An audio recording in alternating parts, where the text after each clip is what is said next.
Hello students, DC circuits में आज हम पढ़ने जा रहे हैं ओम्स लॉ के बारे में।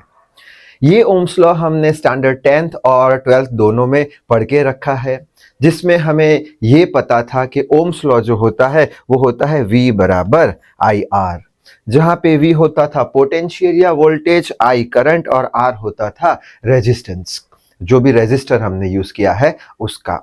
अब ये बात तो हम लिखते थे V बराबर आई आर, लेकिन आज के इस वीडियो में हम ये समझेंगे कि क्यों हम V बराबर आई आर ही लिखते हैं, क्यों ना कोई दूसरा रिलेशन हम इसके बारे में लिख पाते हैं। जैसे कि क्यों नहीं हम I is equals to V R लिख पा रहे हैं या R is equals to V into I लिख पा रहे हैं, क्यों V बराबर आई आर ही हम लिखते हैं। ये बात आज के इस वीडियो में समझेंगे। और साथ ही साथ अगर ये टॉपिक एग्जाम में पूछा जाता है तो कौन सी बातें लिख के आनी है, कौन से डायग्राम्स बना के आने हैं, वो सारी बातें यहाँ पे बोर्ड पे लिखी हुई है, जिससे करके हमें फुल मार्क्स मिल जाएंगे। So I hope you are ready with your pen and paper. So without wasting much time let us start this video. तो सबसे पहले तो ओम्स लॉ जो कि होता है V बराबर आई आर, इसका डेफिनेशन हम कैसे लिखेंगे एग्जाम में। तो हम कुछ ऐसे लिखेंगे कि ये V बराबर आई आर ये क्या है, एक मैथमेटिकल रिलेशन है। किन क्वांटिटीज के बीच का, तो हम बोल देंगे वोल्टेज, करंट और रेजिस्टेंस के बीच का।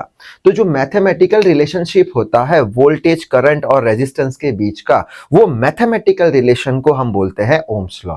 तो वही डेफिनेशन बोर्ड पे लिखी हुई है कि दी मैथमेटिकल रिलेशन बिटवीन पोटेंशियल या फिर बोल दो वोल्टेज, करंट यानी कि I और रेजिस्टेंस यानी कि R, जिसको हम बोलते हैं ओम्स लॉ। बस इतना याद रखना है, जो मैथमेटिकल रिलेशन होता है V, I और R के बीच का, उसे हम ओम्स लॉ बोलते हैं।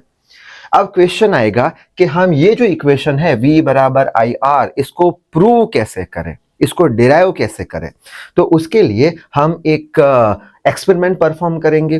तो वही बात लिखी है, to prove Ohm's law we will perform the experiment.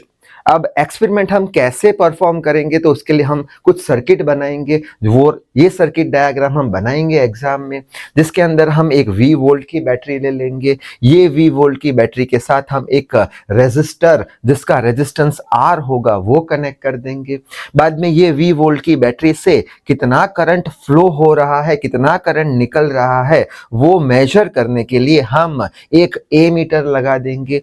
A metre क्या करेगा, करंट मेजर करेगा, और ए मीटर को हमेशा हम सीरीज में लगाएंगे V वोल्ट की बैटरी के साथ। ठीक है, तो वही बात हमें लिखनी है कि ए मीटर मेजर्स करंट, और कैसे कनेक्ट करना है, सीरीज में हमेशा कनेक्ट करना है। उसी तरीके से ये जो हमारा रेजिस्टर है, ये रेजिस्टर के दो टर्मिनल के अक्रॉस पोटेंशियल डिफरेंस अगर हमें मेजर करना है, तो उसके लिए हम क्या लगा देंगे, एक वोल्ट मीटर लगा देंगे। वोल्ट मीटर क्या करेगा, वोल्टेज मेजर करेगा या पोटेंशियल मेजर करेगा ये रेजिस्टेंस के अक्रॉस, और ये वोल्टेज वोल्ट मीटर जो है वो हमेशा हम रेजिस्टर के पैरेलल में लगाएंगे। तो वही बात हमें लिखनी है कि वोल्ट मीटर मेजर्स पोटेंशियल या वोल्टेज, और कैसे कनेक्ट करना है, हमेशा पैरेलल में कनेक्ट करना है। ठीक है, इतनी बात हमें समझ में आ गई। अब दूसरी एक इंपॉर्टेंट चीज, हम ये जो बैटरी लेने वाले हैं V वोल्ट की बैटरी, ऐसी हम 4 बैटरी लेंगे। हम कितनी भी बैटरी ले सकते हैं, समझने के लिए हम कितनी बैटरी लेंगे, 4 बैटरी हम ले लेंगे। और हर एक बैटरी का जो वोल्टेज होगा, हर एक बैटरी का जो पोटेंशियल होगा, वो मान के चलेंगे 5 वोल्ट के बराबर होगा। अब क्यों ऐसा करना पड़ रहा है आगे देख लेंगे। तो वही लाइन लिखी है कि हम कितनी बैटरी लेंगे, 4 बैटरीज हम लेंगे 5 वोल्ट की। ठीक है, अब ऐसा करने के पीछे का रीजन क्या है कि हम क्या करने वाले हैं ये एक्सपेरिमेंट में, हम यहाँ पे वोल्टेज का वैल्यू चेंज करते जाएंगे, और जितना वोल्टेज का वैल्यू हम चेंज कर रहे हैं, पहले लेंगे 5, फिर लेंगे 10, फिर 15, फिर 20। ठीक है, और इसके कॉरस्पॉन्ड में, यानी जैसे जैसे वोल्टेज का वैल्यू चेंज कर रहे हैं, वैसे वैसे करंट का कितना वैल्यू हम मेजर कर पा रहे हैं ए मीटर में, वो देखते जाएंगे। अब वोल्टेज का वैल्यू हम कैसे चेंज करेंगे, तो वोल्टेज का वैल्यू चेंज करने के लिए सबसे पहले तो हम एक बैटरी लगाएंगे। टोटल कितनी बैटरी थी हमारे पास, 4। एक बैटरी लगाएंगे, हर एक बैटरी का पोटेंशियल कितना है, 5 वोल्ट का है। यानी कि अभी सर्किट के अंदर कितने वोल्ट का पोटेंशियल है, 5 वोल्ट का है। ठीक है, एक बैटरी लगा दी हमने, हर एक बैटरी का पोटेंशियल 5 वोल्ट, यानी एक बैटरी 5 वोल्ट के बराबर है।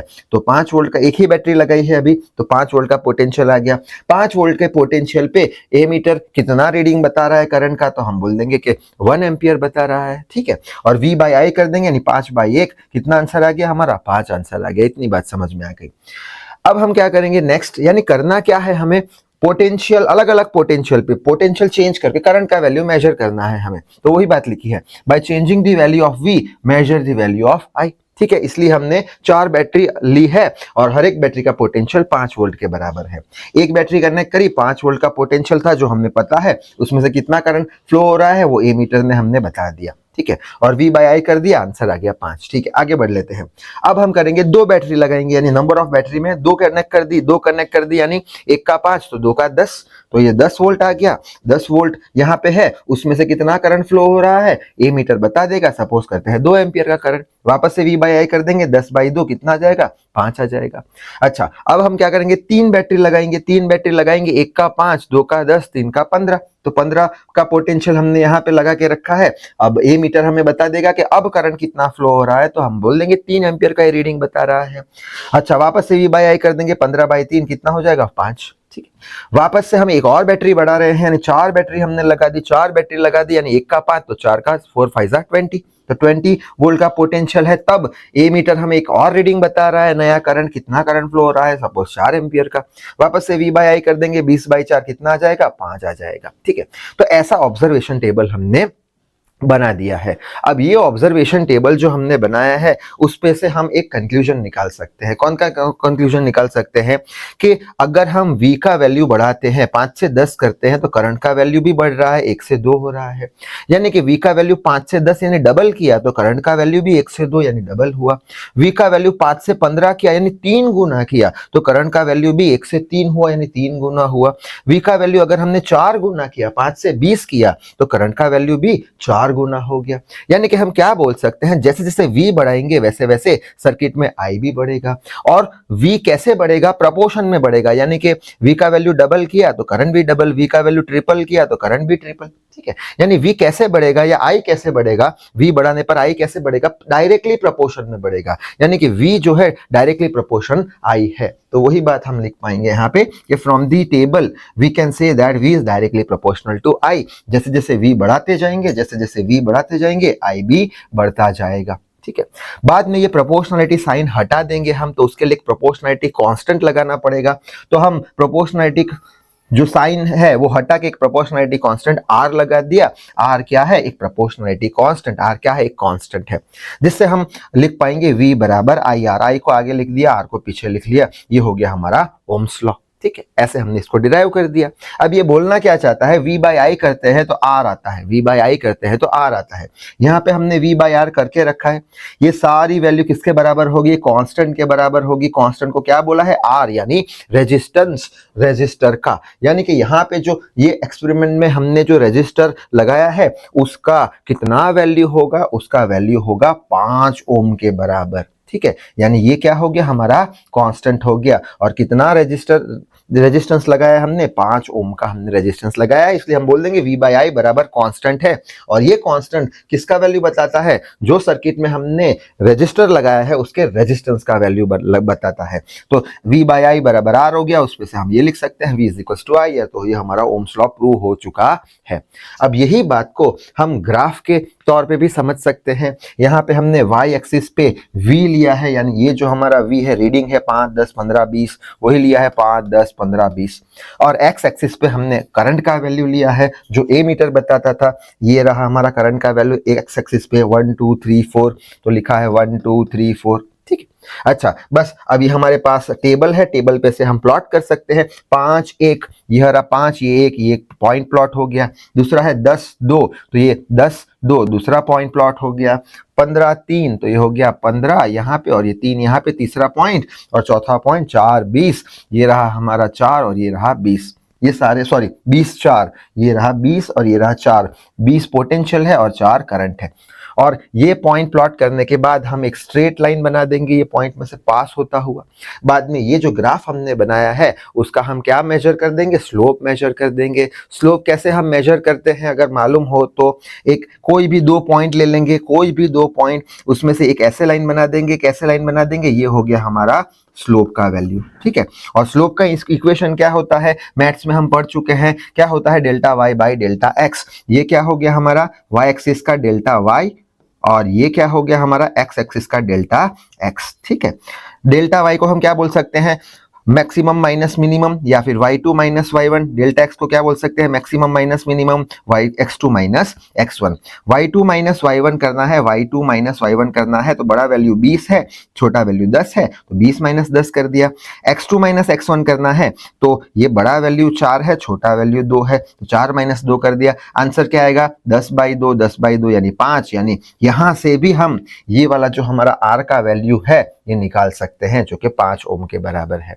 तो यहाँ पे एक लाइन लिखना मैं भूल गया हूं, क्योंकि यहाँ पे बोर्ड पे स्पेस है नहीं, तो आप लिख लेना क्या, कि जो स्लोप होता है v वर्सेस i ग्राफ का, स्लोप जो होता है v वर्सेस i ग्राफ का, वो क्या बताता है, हमेशा हमेशा हमें r का वैल्यू बताता है, ठीक है। तो आप ऐसे लिख सकते हो, the slope of V versus I graph will always provide the value of resistance of a resistor।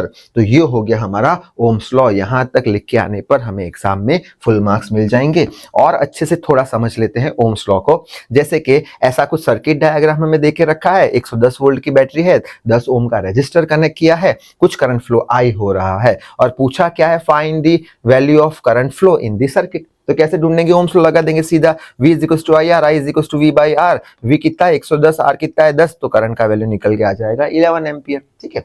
ऐसे ही अगर ऐसा कुछ सर्किट डायग्राम है, इसमें भी करंट का वैल्यू पूछा है हमें, तो कैसे ढूंढेंगे, ओम्स लॉ लगाएंगे, V is equal to I R, so I is equal to V by R. और ये R कौन सा होगा, इक्विवेलेंट R होगा। पिछले वीडियो में हम कॉम्बिनेशन ऑफ रेजिस्टर पढ़े थे। यहाँ पे 2 ओम और 3 ओम का रेजिस्टर कैसे कनेक्ट किया है, सीरीज में कनेक्ट किया गया है। तो सीरीज में इसका इक्विवेलेंट रेजिस्टेंस, यानी ये दोनों को निकाल के एक रेजिस्टर हम लगा दे, तो उसका रेजिस्टेंस कितना होगा, R इक्विवेलेंट होगा। उसका वैल्यू कैसे हम ढूंढ सकते हैं, R1 प्लस R2 डिराइव किया था। R इक्विवेलेंट कितना होगा, 2 + 3 5, तो R इक्विवेलेंट का वैल्यू 5 है, V का वैल्यू 10 देके रखा है, तो आंसर आ जाएगा करंट का 2 एम्पियर। ऐसे ही सपोज ऐसा कुछ सर्किट डायग्राम देके रखा है जिसमें दो जो रेजिस्टर है वो पैरेलल में कनेक्ट किए गए हैं, ठीक है। तो कैसे हम करेंगे, ओम्स लॉ लगाएंगे, V is equal to I R, I is equal to V by R equivalent, यानी ये दोनों हटा देंगे जो पैरेलल में है, एक नया रेजिस्टर लगाएंगे जिसको हम R इक्विवेलेंट बोल देंगे। पैरेलल कॉम्बिनेशन में R इक्विवेलेंट कैसे लिखते थे, ये डिराइव किया था equation, 1/R equivalent is equal to 1/R1 plus 1/R2। R1 कितना है 10 है, R2 कितना है 10 है, तो ये हो जाएगा 2 × 10, तो हो जाएगा ये 5 से जाएगा 1/5, तो ये हो जाएगा R इक्विवेलेंट, ऊपर R इक्विवेलेंट ले जाएंगे तो ये भी रेसिप्रोकल, तो 5 ओम, बस R इक्विवेलेंट 5 लगा दिया, V का वैल्यू 10 रख दिया, तो आंसर आ गया करंट का I is equal to 2 ampere. तो आई होप ओम्स लॉ जो है वो क्लियर हो चुका होगा। तो इस वीडियो में बस इतना ही। Till then read hard, work hard. Thank you very much.